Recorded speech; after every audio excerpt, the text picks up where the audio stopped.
You are watching Shalom World News. I'm David Kerr from Lansing in Michigan, and these are your latest news headlines from around the world.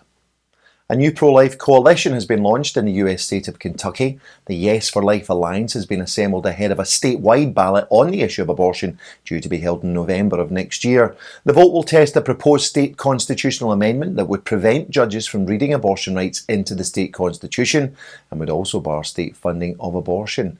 Yes for Life chairwoman Adia Watchner said the new alliance will encourage voters to use their ballots to support unborn children who she describes as the most vulnerable of Kentuckians. An actor, an activist and a politician were publicly honoured for their pro-life work at an awards ceremony on Sunday the 21st of August. The gala event was organised by the prominent pro-life organisation Live Action. It took place at Dana Point in California. During the proceedings, awards were bestowed upon the Mexican actor Eduardo Verástegui, Louisiana State Senator Katrina Jackson and pro-life activist David Delarian.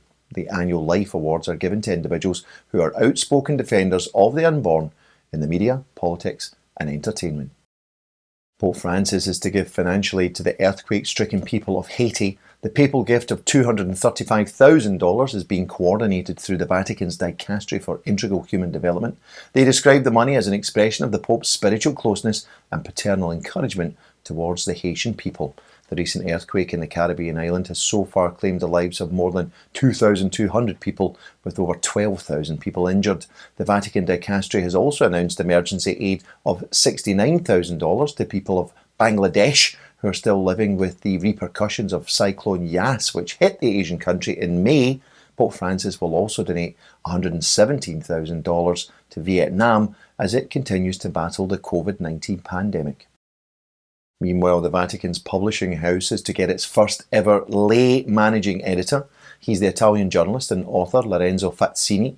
He succeeds the Franciscan priest Father Giulio Cesario, who has held the post for the past 4 years. The Vatican Publishing House owns the right to the Holy Father's written works. It was founded in 1926 and since then has always been managed by a cleric. Until now, 43-year-old Lorenzo Fazzini has been the director of EMI, a publishing firm for 15 Italian missionary institutions. He has also written for several publications, including the Vatican's L'Osservatore Romano and the Italian Episcopal Conference's newspaper Avvenire. The Diocese of Cleveland in the United States is to host 9 consecutive nights of prayer in order to foster evangelization. The Apostolic Initiative was first attempted earlier this month, concluding as it did on August the 15th. That's the feast of the Assumption of Our Lady. Such was the positive response. The diocese say they're going to do it all again, this time from November the 30th to December the 8th. That's the Feast of the Immaculate Conception. Each evening of prayer takes place in a different church and consists of 45 minutes of prayer based upon Compline, also known as the night prayer of the church.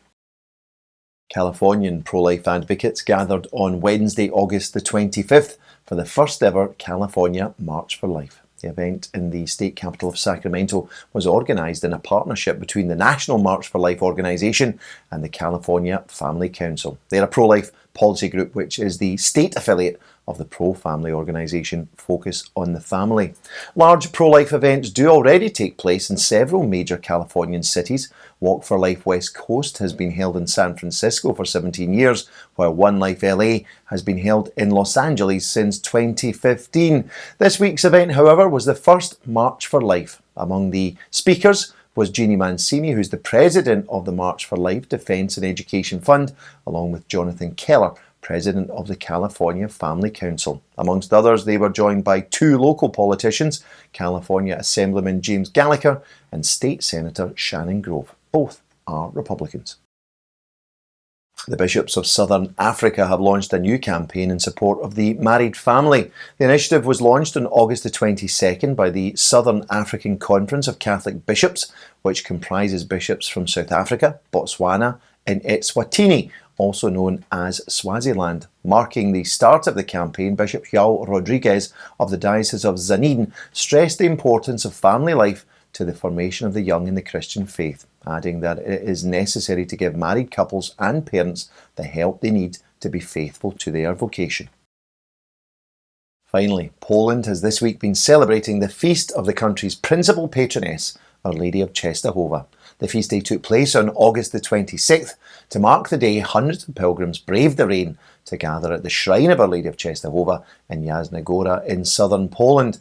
Our Lady was crowned as Queen and Protector of Poland by King John II Casimir in 1656. The principal celebrant at this year's feast day mass was Archbishop Wojciech Polak, who is the primate of Poland. The celebrations at Jasna carried special significance this year as Poland prepares for the beatification of the former Polish primate, the Venerable Cardinal Stefan Wyszyński. Cardinal Wyszyński was a great 20th century defender of Christianity in Poland in the face of an atheistic communist dictatorship. He was also a great mentor to Pope St. John Paul II.